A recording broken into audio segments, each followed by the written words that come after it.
好，那我们现在抓紧时间，首先，我相信呢，《弟子规》这本书大家并不会太陌生，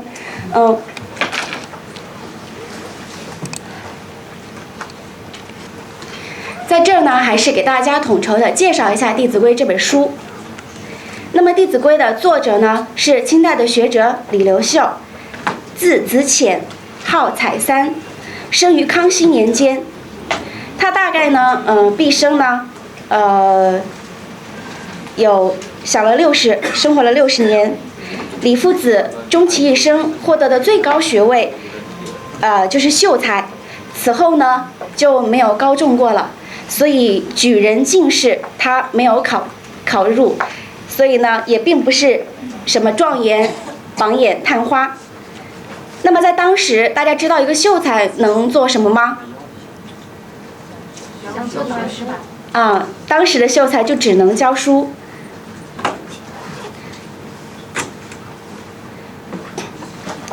那么，这位李秀才，他是如何能够写出《弟子规》的？是因为呢，他用尽毕生的一些精力和经验去研究《大学》和《中庸》里面的文学。虽然他学历不高，但是呢，有很多像这种科举不成功的人，恰恰就学有所成。那么这位李夫子就是一个典型，在科举的路上，他其实算是一个失败者，但是呢，在研究《大学》和《中庸》的领域里，他却颇有建树，是一个相当了不起的学者。后来他创办了一所学校，叫做敦复斋，吸引了很多人来听课。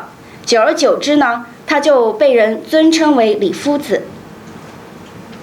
后来，这位李夫子根据对传统儿童的一些规范要求，并结合自己多年的教学经验，写成了一本教育孩子、启蒙孩子的书，当时取名为《训蒙文》。训者，教训也；蒙者，启蒙也。这个呢，也就是《弟子规》的前身。再后来呢，又有另外一个学者叫做贾存仁，在训蒙文的基础上进行了修订，并把书本呢改名为《弟子规》。从此之后，这本书便在一些私塾里面开始广为流传。那么弟子呢，也就是指的学生，当然不仅仅是指儿童。那么扩大了讲，但凡是向古圣先贤学习的人，传颂中华传统文化的人，都可以称之为弟子。那么规也就是规矩、规范。弟子规呢，也就是教导学生为人处事的规范。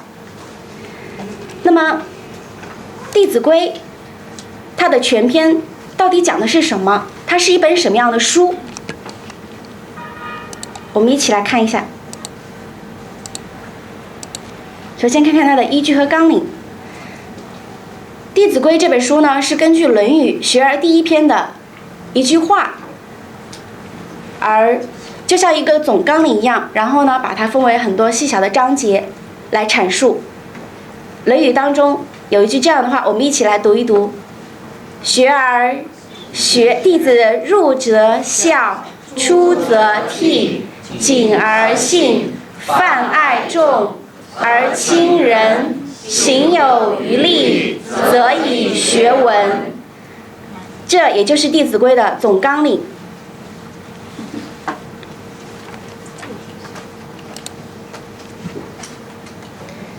《弟子规》呢，非常的浅近易懂，而且呢都是3句成韵，也非常的顺口。全篇呢一共是360句，1080个字。《弟子规》全篇分为8个部分，也就是刚刚我们所提到的总序、入则孝，出则悌，谨、信、泛爱众、亲仁、余力学文，8个部分。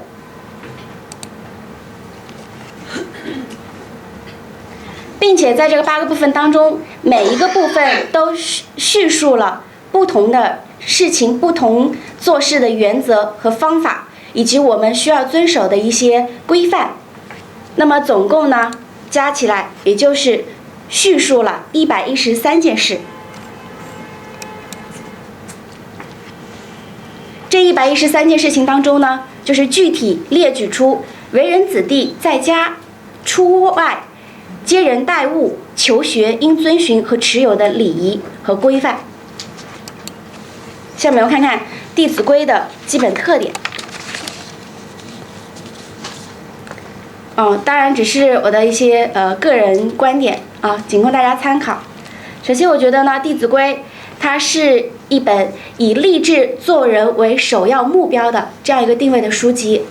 第二呢，它呢以日常生活为进入口，讲了非常多生活方面的一些该要注意的规范和规矩。我觉得在我们当时在我们幼儿园这个教授《弟子规》的时候，其实很多方面都能够很好的起到这个孩子行为习惯培养的这个一个目的和目标，而且呢，也达到了非常好的效果，家长非常满意，老师也觉得教得开心。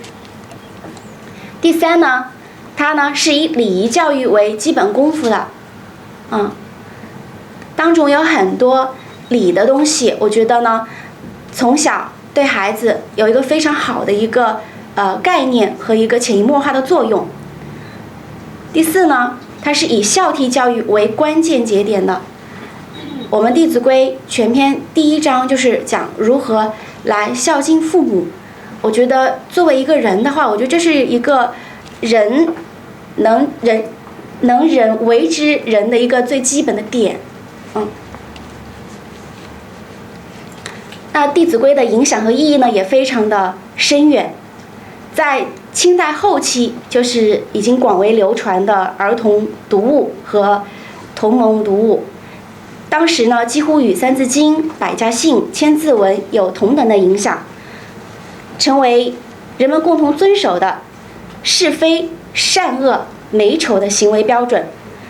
那么他所倡行的孝悌谨慎诚信爱众笃学的精神，对于促进社会和谐，还有现在对于我们包括现在国家对我们的要求也是有着非常紧密的关系。所以呢，这部书呢也有一个对它的称誉，叫做人生第一部天下第一规，这是对《弟子规》的一个总体评价。